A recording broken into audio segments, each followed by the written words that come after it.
signed.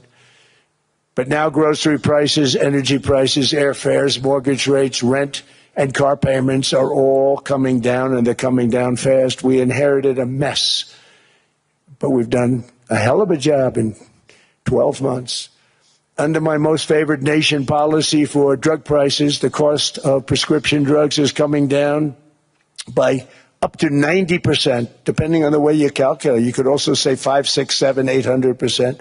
There are two ways of figuring that. But we have a favored nations policy that every president wanted, no president was able to get. I got it, and other nations approved it. And I had to use tariffs in order to get it because they said, no way. In other words, a pill that costs 10% in London costs $130. Think it costs $10 in London, costs $130 in New York or in Los Angeles. And I'd say, boy, that's bad. Friends of mine would say, you know, we go to London, you can buy the stuff for nothing. We go all over the world, we can buy it for nothing. Because basically America was subsidizing every nation in the world. Because presidents allowed them to get away with it. It became very tough. So when I called up Emmanuel Macron, I watched him yesterday with those beautiful sunglasses. What the hell happened? But I watched him sort of be tough. But he was at $10 for a pill. And I said, Emmanuel, and I have all the big pharmaceutical companies are in total agreement. It wasn't easy, by the way. They're tough, smart. They've been getting away with the scam for a long time. But they gave it up. But they said, you'll never get the countries to approve it. I said, why is that? Because they won't. They always said, we're not paying any more. Get the rest for the United States. So over the years, they stayed the same. We just went up, up, up. And I mean, we would pay 13, 14, 15 times more than certain countries would. So I said, no, they'll approve it 100%. Sir, you'll never get them to approve it. I said, I guarantee you. But I actually started with Emmanuel, who probably is in the room too. And I like him. I actually like him. Hard to believe, isn't it? And I said, Emmanuel, you're going to have to lift the price of that pill to $20, maybe $30. Think of that. That means it's a doubling of prescription drugs. Might be a tripling, might be a quadrupling. It's not easy. No, no, no, Donald, I will not do that. I said, yes, you will, 100%. He said, no, no, no. You're asking me to double. I said, Emmanuel, you've been taking advantage of the United States for 30 years with prescription drugs. You really should do it, and you will do it. I have no doubt. In fact, I am 100% sure you're going to. No, no, no, I will not do it. Because, yes, in all fairness to him, he has to double or triple. Because the world being a bigger place than the United States, it's not that you meet in the middle. You just have to go up some, and we come down a lot. They go up a little, we come down a lot. So we're at $130, they're at 10. So they may have to go to 20 or 30. No more than that. I said, Emmanuel, you're going to be doubling or tripling? No, no, no. I said, here's the story, Emmanuel. The answer is you're going to do it. You're going to do it fast. And if you don't, I'm putting a 25% tariff on everything that you sell into the United States and a 100% tariff on your wines and champagnes.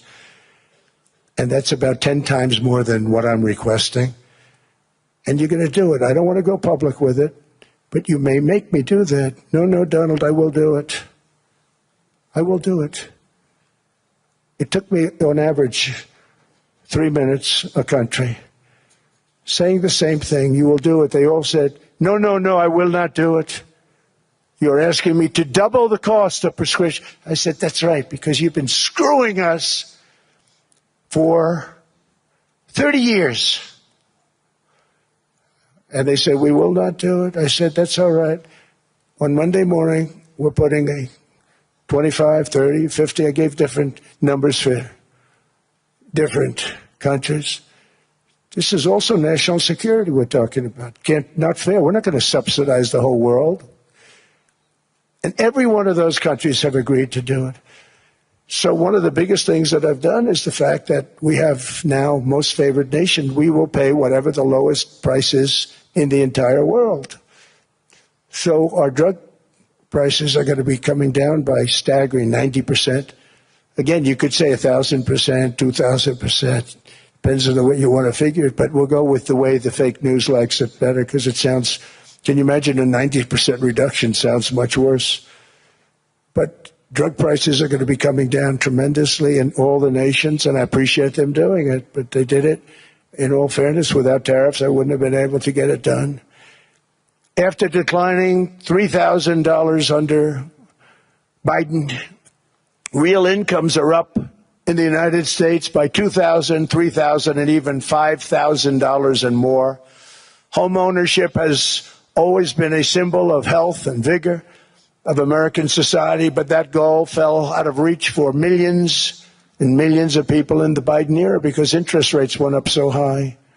Today, I'm taking action to bring back this bedrock of the American dream. In recent years, Wall Street giants and institutional investment firms, many of you are here, many of you are good friends of mine, many of you are supporters. Sorry to do this, Joe, I'm so sorry. But you've driven up housing prices by purchasing hundreds of thousands of single-family homes, and it's been a great investment for them. Often as much as 10% of houses on the market. You know, the crazy thing is a person can't get depreciation on a house, but when a corporation buys it, they get depreciation. Okay, that's something we're going to have to think about, too. I don't know if too many people think about that. You buy a corporation, they buy 500 houses. They buy hundreds of thousands. They buy 500 houses. They can take depreciation. A person sweats and works and buys one house, they can't. But homes are built for people, not for corporations, and America will not become a nation of renters. We're not going to do that. That's why I have signed an executive order banning large institutional investors from buying single-family homes. It's just not fair to the public. They're not able to buy a house. And I'm calling on Congress to pass that ban into permanent law, and I think they will. One of the biggest barriers to saving for a down payment has been surging credit card debt. The profit margin for credit card companies now exceeds 50%, one of the biggest. And they charge Americans interest rates of 28%, 30%, 31%, 32%. Whatever happened to usury?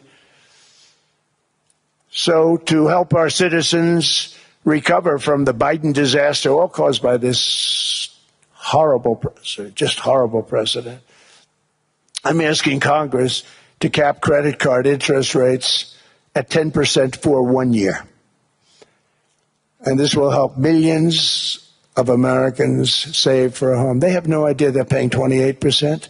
They go out there a little late in their payment and they end up losing their house. It's terrible. To unleash innovation in savings and financing, I'm also working to ensure America remains the crypto capital of the world. And to that end, last year I signed the landmark Genius Act into law. Now Congress is working very hard on crypto market structure legislation, Bitcoin, all of them, which I hope to sign very soon, unlocking new pathways for Americans to reach financial freedom. And I did it for two reasons. Number one, I thought it was politically good, and it was. I got tremendous political support. But more importantly, China wanted that market, too. It's just like they want the AI. And we've got that market, I think, pretty well locked up. If I didn't do it, Biden was totally against it until before the election when they realized that, there were millions of people voting against him over crypto. And all of a sudden, they loved it very much, but it was too late. They blew it. But it is politically popular, but it's much more importantly, we have to make it so that China doesn't get the hold of it. And once they have that hold, we're not going to be able to get it back. So I'm honored to have done it. Finally, I've instructed government-backed institutions to purchase up to $200 billion in mortgage bonds to bring down interest rates. And I'll be announcing a new Fed chairman in the not-too-distant future. I think he'll do a very good job. See, I gave away some of it. He did give that away. So we have something, got something, but somebody that's very respected. They're all respected. They're all great. Everyone that I interviewed is great. Everyone could do, I think, a fantastic job. Problem is they change once they get the job. They do. They're saying everything I want to hear, and then they get the job. They're locked in for 6 years. They get the job, and all of a sudden, let's raise rates a little bit. I call them, sir, we'd rather not talk about this. It's amazing how people change once they have the job. It's too bad. Sort of disloyalty, but they got to do what they think is right. We have a terrible chairman right now. Jerome, too late Powell. He's always too late. And he's very late with interest rates, except before the election. He was just fine for the other side. So we're going to have somebody that's great, and we hope he does the right job. Last week, the average 30-year mortgage rate dropped below 6% for the first time in many years. Another major factor in driving up housing costs was the mass invasion of our borders. And I have to say one thing about housing, because nobody ever says this. I am very protective of people that already own a house, of which we have millions and millions and millions. And because we have had such a good run, the house values have gone up tremendously. And these people have become wealthy. They weren't wealthy. They become wealthy because of their house. And every time you make it more and more and more affordable for somebody to buy a house cheaply, you're actually hurting the value of those houses, obviously, because the one thing works in tandem with the other. And I don't want to do anything that's going to hurt the value of people that own a house who, for the first time in their lives, are walking around the streets of whatever city they're in, very proud that their house is worth $500,000, $600,000, $700,000. Now, if I want to really crush the housing market, I could do that so fast and people could buy houses, but you would destroy a lot of people that already have houses. In some cases, they've mortgaged their house, and the mortgage would be very low, and all of a sudden the mortgage without any changes becomes very high, and they end up losing the house.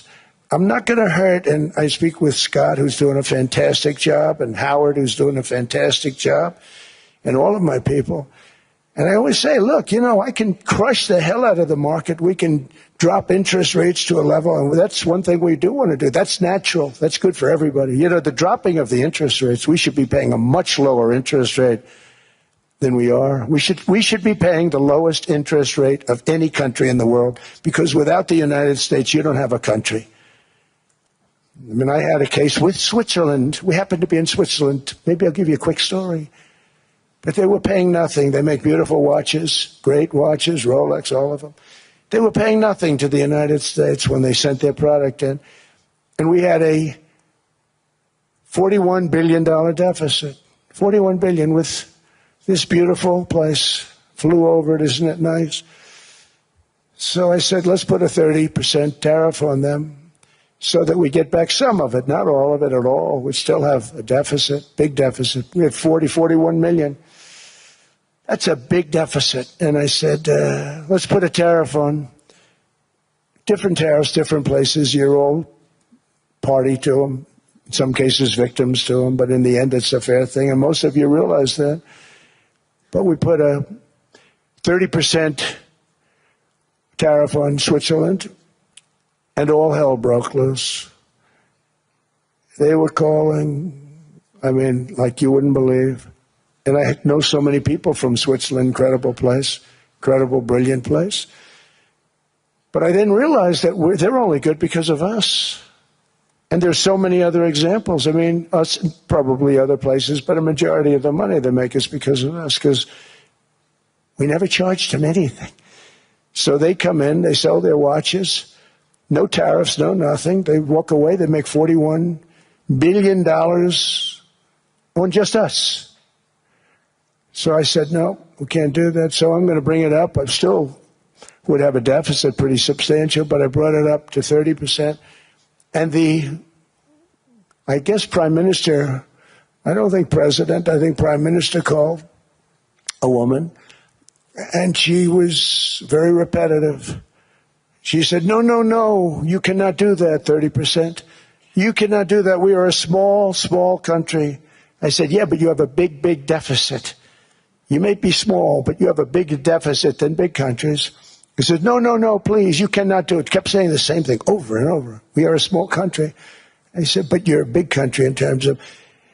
And she just rubbed me the wrong way, I'll be honest with you.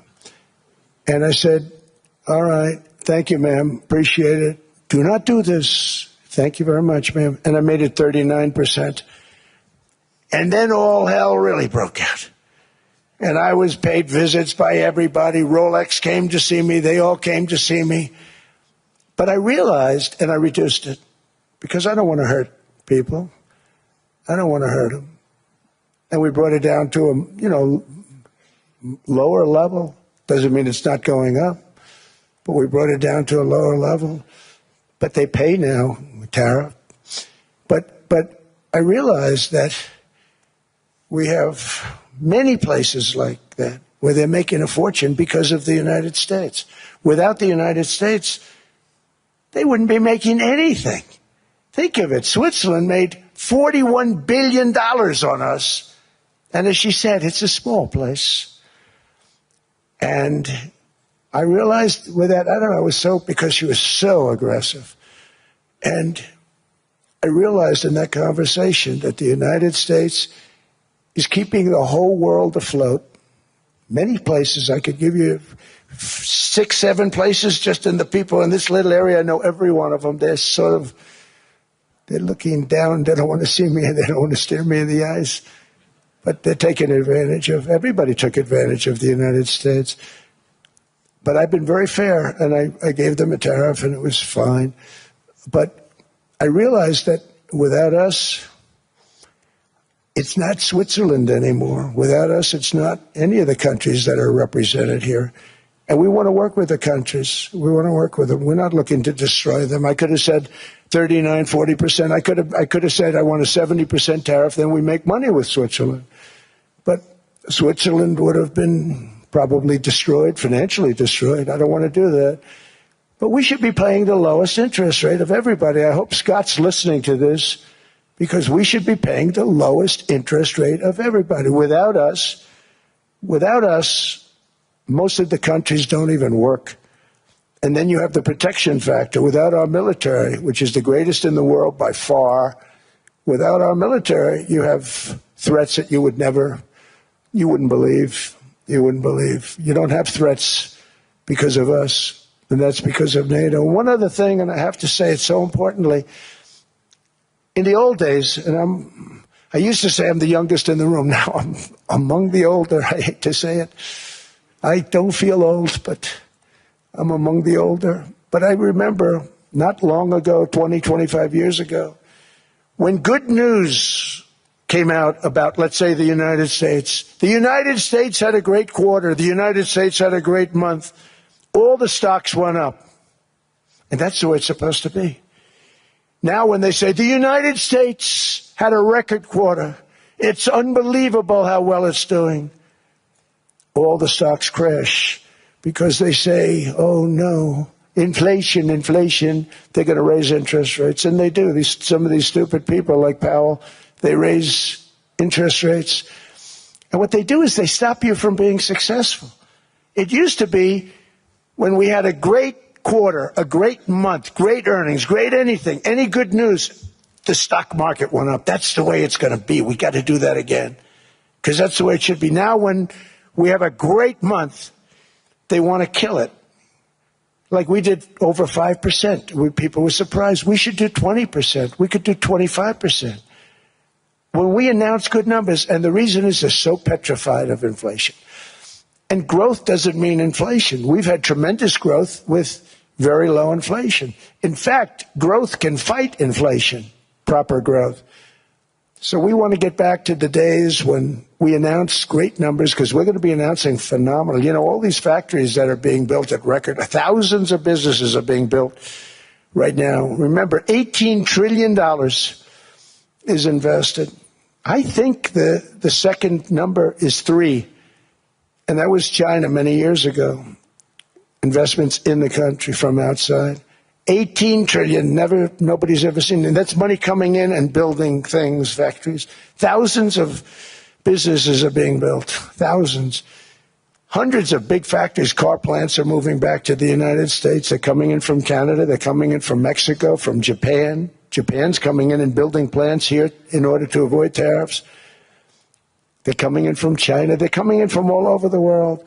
We have more plants being built now, car plants, than we've ever had built, even in the heyday from the 1940s and 50s. and they're bigger. They don't use renovations anymore where they take an old plant, they rip it down, they build a brand new plant, super modern plant. But it's happening at levels that nobody's ever seen. In 2024, the U.S. built less than 2 million new homes, but Biden admitted more than 8 million new migrants. And those days are over. In 2025, for the first time in 50 years, the United States had reverse migration. Boy, that was nice. And these were criminals that were being taken out of our country because they allowed people to come into our country from jails, from gangs, drug dealers, murderers. 11,888 murderers. We've gotten most of them out. And then ICE gets beat up by stupid people from leadership in Minnesota. We actually are helping Minnesota so much, but they don't appreciate it. Most places do. You know, Washington, D.C. is the safest place now in the United States. It was a very dangerous place to walk, and now you can walk with your wife, your kids, right through the middle of the city. Right now, Washington, D.C. is as safe as it gets. It was one of the most unsafe. I had to admit, we sent in the military, the National Guard. Within 2 months, it was great. Within 3 months, it's like a really great place and a safe place and a beautiful place. It's even been cleaned up. The graffiti's gone. The fences are gone. We don't have to worry about fences anymore. All of the places, the grasses are cut and replaced with new grass in many cases. It's all going to happen in the spring. But Washington and D.C. is beautiful again, and it's safe. New restaurants are opening up. They were all closing. Now you can't get into a restaurant. Restaurants in Washington, D.C. are all opening. Memphis also, Memphis, Tennessee, New Orleans, Louisiana. We're there for 3 weeks. We've cut the crime down by 64%. Within another month, we'll have virtually no crime there. We can do that all over. We're going to help the people in California. We want to have no crime. I know Gavin was here. I used to get along so great with Gavin when I was president. Gavin's a good guy. And we're going to, if he needed it, I would do it in a heartbeat. I'd love to see. We did help them a lot in Los Angeles, a lot with the early in my term when they had some problems. But we would love to do it. I will say this, if I were a Democrat governor or whatever, I would call up Trump. I'd say, come on in, make us look good. Because we're cutting crime down to nothing. And we're taking people out, career criminals, who are only going to do bad things, and we're bringing them back to their countries. But where we've done it, it's been amazing. And we have a capacity to do it at much greater levels. We're cutting illegal aliens off welfare and other government benefits, and I have directed that starting immediately, there will be no more payments to sanctuary cities because they are really just sanctuaries for criminals. They're really protecting criminals, and those are the ones we have to get out of the country. Murderers, drug dealers, the mentally insane. They emptied their mental institutions into the United States. And despite that, we have the lowest crime numbers that we've ever had in the history of the country. Just came out. But equally importantly, we're cracking down on more than $19 billion in fraud that was stolen by Somalian bandits. Can you believe that Somalian? They turned out to be higher IQ than we thought. I always say these are low IQ people. How did they go into Minnesota and steal all that money? And we have, you know, they're pirates. They're good pirates, right? But we shoot them out of the water just like we shoot the drug boats out. They're not pirating too many boats lately, do you notice? When they go out into those boats, they want to take over a $1.5 billion tanker loaded up with oil, and they say, we're going to blow up your boat. They have powerful weapons. You hit the side of the boat, you blow the whole thing up. The insurance companies are petrified, so they say, just give them the boat. We'll give them money instead. And I don't do that. We blow them right the hell out of the water. We see them going out, we blow them out of the water. We don't have any pirates so much anymore. If we do, they won't be there long. We've cut down with the hitting of the boats that are loaded up with drugs, including submarines. Can you believe they actually buy small, they call mini subs, very fast. They're meant for drugs. We've knocked out 2 of them. The Democrats say they were fishing. You have ruined somebody's fishing weekend. I would say a submarine is not a fishing boat. You don't fish. But we've knocked down drugs by water, the oceans, the sea, by 97.2%. Think of that. And I actually say, who the hell are the 3%? Because I would not want to be piloting one of those boats. We knocked them down, and now we're going to start on land. We're going to knock it all out. The land is the easy part. What we did on sea is incredible, and that's our great military. The situation in Minnesota reminds us that the West cannot mass import foreign cultures which have failed to ever build a successful society of their own. I mean, we're taking people from Somalia, and Somalia is a failed, it's not a nation. Got no government, got no police, got no military, got no nothing. And then we have this fake congressperson who they just reported is worth $30 million. You believe this? Ilhan Omar, talking about the Constitution that provides me. She comes from a country that's not a country, and she's telling us how to run America. Not going to get away with it much longer, let me tell you. The explosion of prosperity and conclusion and progress that built the West did not come from our tax codes. It ultimately came from our very special culture. This is the precious inheritance that America and Europe have in common. We share it. We share it, but we have to keep it strong. We have to become stronger, more successful, and more prosperous than ever. We have to defend that culture and rediscover the spirit that lifted the West from the depths of the Dark Ages to the pinnacle of human achievement. We live in an incredible, changing period. It's an unbelievable time, but we have to take advantage of the time that we're in. In our hands are technologies that our ancestors could scarcely have. I mean, they couldn't have even dreamt some of the things that we see today. And so rapidly they're produced. I mean, AI, 2 years ago, nobody ever heard of the term, and now everybody's talking about it. And it can have some very good purpose. It could also have some dangerous purpose, and for that we have to watch out. But some tremendous things are happening because of it. And we're leading by so much. We're doing so well. But opportunities that are bigger and grander than ever before in human history are right before us. It is the pioneers in this room. Many of you in this room are true pioneers. You're two truly brilliant people. Just your ability to get a ticket is brilliant because you have about 50 people for every seat.